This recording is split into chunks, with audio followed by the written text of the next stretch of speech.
This is a problem for a lot of good Muslims too. Actually, it was a problem for myself also.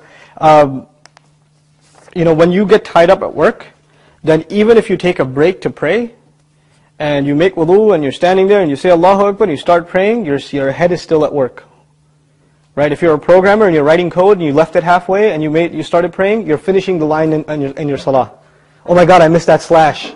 Right, I gotta go back. So this is actually a very normal thing. So, mixing work and remembering Allah together, especially salah, is a very, very challenging thing. Allah says, there's a distinction in the Quran between the believer, al-mu'min, al-mu'minun, right, and alladhina amanu. There are two phrases in Arabic that are used in the Quran for Muslims. Al-mu'minun, those who truly believe, the true believers.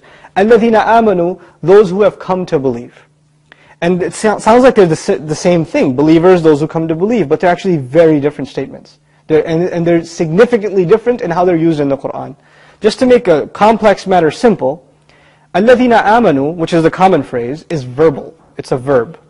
And al-mu'minun is a noun. And the difference between a verb and a noun is permanent and a verb is temporary, right? When Allah says alladhina amanu, He's speaking of those who entered into Islam. They said La ilaha illallah Muhammadur Rasulullah, and they entered into Islam. When He speaks about al-mu'minun, He's talking about a special breed of the Muslims who have firm conviction, and they are actually the most mature, solid people of faith. Not every Muslim is like this. You have to earn that title. Now, why am I bringing that up in a question about remembering Allah or having a relationship with Allah? No matter what your business, what your job, what your career, whatever it is, Allah installed an automated mechanism, a divine given mechanism, so no one, whether they live in a desert, or they live in a jungle like New York City, or if they live out in the middle of the woods, doesn't matter where, they will remain connected with Allah through what? Salah, the prayer. Now but you can't just pray and think you're connected to Allah. You have to have this special secret ingredient in your prayer that will keep you connected to Allah. If you don't have this ingredient, your prayer might become shallow and empty. At least you're doing it, but it's missing something. Now what is that secret ingredient? Allah says, قَدْ أَفْلَحَ الْمُؤْمِنُونَ, the true believers have come to succeed. الَّذِينَ هُمْ فِي صَلَاتِهِمْ, and then the secret ingredient, خَاشِعُونَ. The true believers have attained success, those who have khushu', awe, humility, being overpowered, concentration, all these things in one word, in their prayer.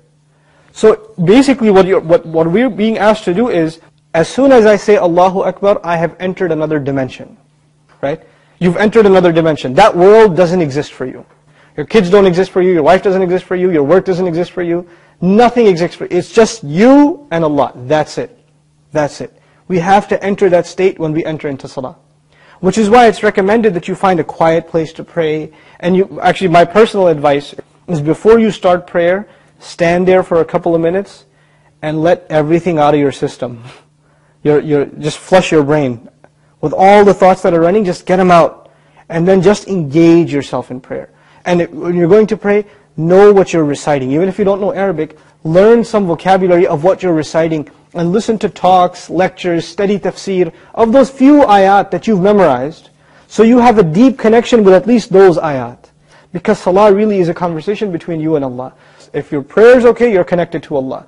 Your prayer is weak, you're disconnected to Allah, even if you're in the masjid. Even if you're in the masjid. If your prayer is distant, and you're not concentrating in your salah, and you're not overwhelmed in the salah, then you're still not connected to Allah. So it's not your work that's the problem. That's what my answer to the question, and Allah knows best. It's not work that's the problem, it's concentration in the prayer that's the problem.